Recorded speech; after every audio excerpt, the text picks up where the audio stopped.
So'nggi yillarda viloyatda jamoat transporti tizimi bosqichma-bosqich yangilanib, aholi uchun yanada qulay va xavfsiz sharoitlar yaratilmoqda. Ertalabki shoshilinch paytda ham, kechki soatlarda ham avtobuslar belgilangan jadval asosida harakatlanib, yo'lovchilarga xizmat ko'rsatmoqda. Jamoat transportidagi bu yangilanishlar kundalik hayotda katta ahamiyatga ega. Haydovchilarning xizmat madaniyati oshirilib, harakat xavfsizligiga alohida e'tibor qaratilmoqda. Jarayonlar bilan muxbirimiz reportajida tanishasiz. Yo'lovchi tashish xizmatining sifat ko'rsatkichlari oshishida albatta transport vositalarining sifati ham birinchi o'rinda turadi.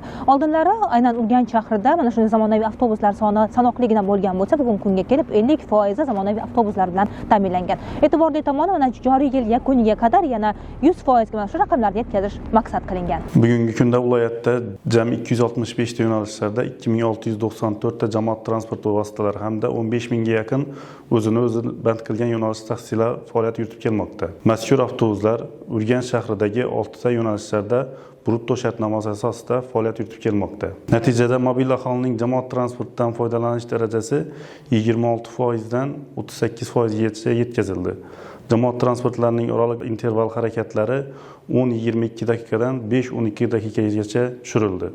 Bunda jamoat transportini moliyalashtirishning yangicha tizimi joriy etildi va oraliq qatnov intervallari avtomatlashtirilgan monitoring nazorati yo'lga qo'yildi.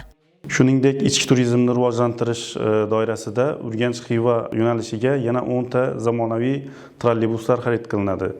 Natijada ushbu yo'nalishdagi oraliq interval vaqti 2 barobar qisqartiriladi hamda Urganch xalqaro aeroporti, Urganch temir yo'l vokzali hamda Xiva temir yo'l vokzalini bog'lovchi yangi turistik trolleybus yo'nalishi tashkil qilinadi. Tirbandlik, ekologik zarar va boshqa yo'l transport muammolarining asosiy yechimi yaxshi jamoat transporti. Shu sababli ham bu boradagi chora-tadbirlarni vaqtida amalga oshirish va xizmat sifatini yanada yuksaltirishni davrning o'zi taqozo etmoqda.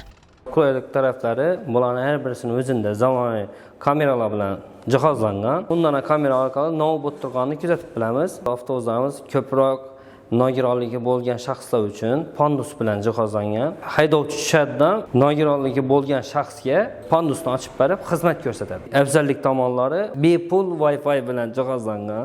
Davlatimiz rahbari Xorazm viloyatiga tashrifi doirasida haydovchilarni malakasini oshirish bo'yicha topshiriq bergandi.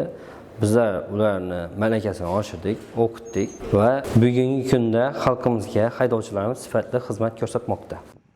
Yo'lovchi tashishda so'nggi 5-6 yil ichida qilingan keng qamrovli chora-tadbirlar haqida uzoq gapirish mumkin. Buni faqat yo'lovchilargina his qilib qolmasdan, balki haydovchilar ham o'z xizmat faoliyatlari davomida sezishmoqda. Zamonaviy avtobuslar olib keldilar. Zo'r qulayliklar ham bor. Noqulayliklar bo'lganda shu bizada so'z knopkalar bor. Mexaniklar har kirganimizda, chiqqanimizda nosozligini tekshirib, chiqarib, hamma narsasi jihozlangan. Zo'r. Prezidentimizga rahmat. Shunday sharoitlarni yaratib berdi. Oldinlari 2,5-3 million oylik olar edik.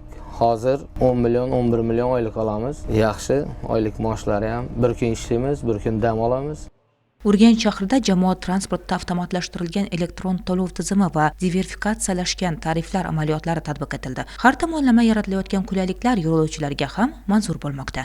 Xalq uchun manfaatli vaqtida keladi. Arzon, mesela plastiklarni 2300 turimiz. Yozda yana sharoit yaxshi sovuq bo'ladi, qishda issiqqina bo'ladi. Geyishdan yurib turibdi. Haydovchilar muomalasi yaxshi. Prezidentimiz ham katta rahmat aytamiz bunday ishlarni yo'lga qo'ygani uchun. Bunda shu avtobusdan foydalanamiz.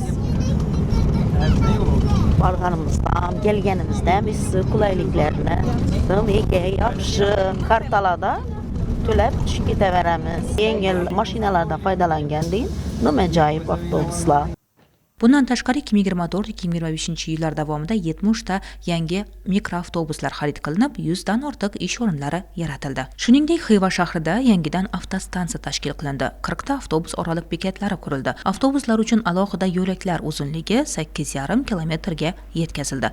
Sohadagi ijobiy o'zgarishlar joriy yilda ham davom ettirilib, 2026-yil yakuniga qadar mahalliy tadbirkorlik subyektlari tomonidan 80 ta zamonaviy avtobus hamda 50 ta mikroavtobuslar olib kelinishi ta'minlanadi.